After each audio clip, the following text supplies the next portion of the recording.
Welcome back, everybody. Lisa Horstman's with us today, registered nurse from Allen County Public Health. We're talking a little bit about vaccinations. You know, I hadn't thought about this till you mentioned it. We think about childhood immunizations and school immunizations, and I think a lot of people maybe were a little hesitant, thinking, I don't know if I want to mess around with the pandemic and that kind of. Did you have issues with that then? I did. I actually, in preparing my notes here, I was researching for recent data showing, I was trying to find Ohio and United States, but there's limited data.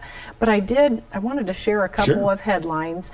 The one is COVID-19 pandemic leads to major backsliding in childhood vaccinations. That was from the World Health Organization. And then another in the U.S. here recently is pandemic babies may need to catch up on immunizations.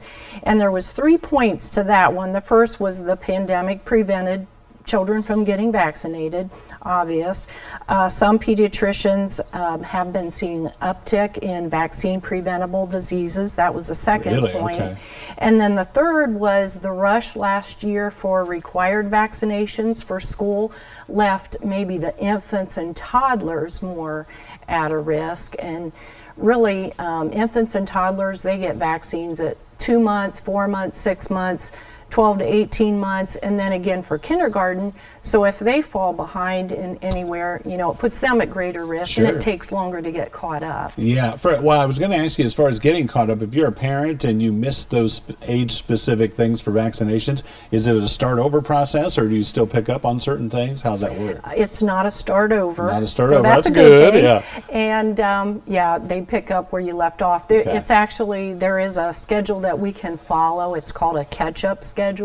And so it'll catch people up as quickly as needed for school, etc. Yeah, that's frightening when you hear that certain viruses that, you know, you've taken care of with vaccines are popping back up. And but if we start catching up again on that vaccination, we're probably going to curb that, I would think. Right.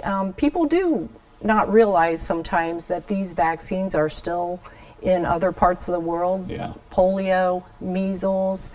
And, you know, within the last recent years, we have seen measles outbreaks. It just takes one unvaccinated traveler going to a country where there's endemic measles, bringing it back. And measles is highly contagious, respiratory disease, and you can be contagious 4 days before you even realize, or before you have symptoms with measles. And it can be deadly.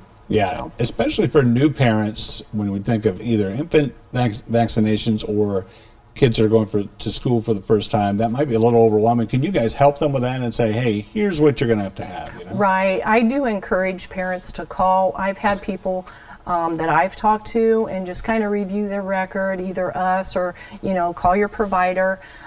We have booklets available. It's a vaccine safety in your child.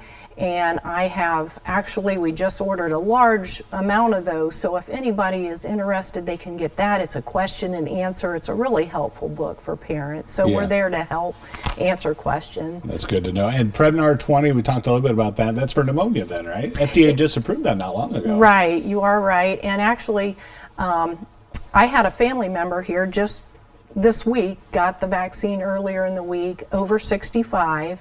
So it used to be, the recommendation was 2 different types of, some people call it the pneumonia shot, but pneumococcal vaccine. And so now there's the new one that protects against 20 strains, and it would replace those 2. So instead of getting 2, you would just get the 1. Okay. Oh, that's nice. Yeah. And what age do you get? Do you still get it at the certain age? Well, 65 and older, they recommend that. Although there's some different conditions, health conditions, where it can be given to younger. Gotcha. Okay. Just a couple seconds, real quick. You guys still have the COVID vaccine and the booster, right? We do. Okay. And our childhood immunization appointments are Wednesday, Thursdays. Adult travel and adult immunizations Wednesday, Thursdays. And I do want to say the childhood vaccines, there's usually no cost. So either through insurance or if you're Medicaid or uninsured, our program will cover those vaccines at no cost to you. And the COVID vaccine then is on Mondays and Fridays. And there's no cost for the COVID vaccine. We offer all 3 types, the Moderna, the Janssen, and the Pfizer. And the booster, the second booster, we're giving those, and that's 4 months after the first booster. And so that's 50 and over, and 12 and up if you're immune compromised or have certain health conditions. Okay. So. Help us there. Thank you, Lisa. Thank Appreciate you. it. Good seeing you. Now, go ahead. More medical news coming up next on